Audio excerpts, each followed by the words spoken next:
Now let's talk about cursors in CSS.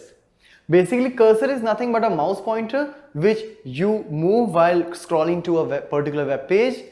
By default, you get a mouse pointer which is of arrow shape and you move it along. But as per the different situation, you may come across a need like you want to change the mouse pointer as well. Maybe sometime when it's loading, you want the circular rotational mouse pointer. Sometime you are maybe looking for a finger pointer.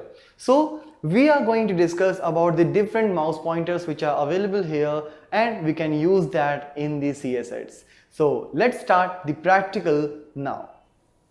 So now let's take a very simple example of the cursors where in a single document itself I have put all the possible values of my mouse cursor.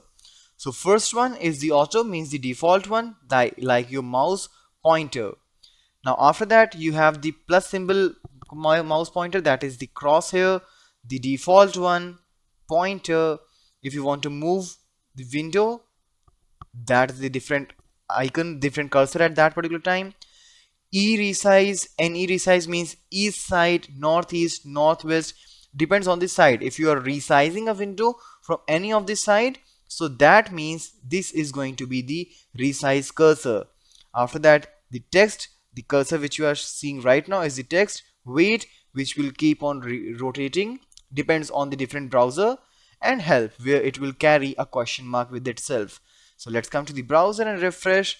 And here, as soon as I will put the mouse, this is the help, weight, text, resize. You can see it is getting changed every time. All right. So these are the different ways of passing the cursor. Move, pointer, that is the pointed finger which we use generally for hyperlink. The default one, the crosshair, and the auto. All right.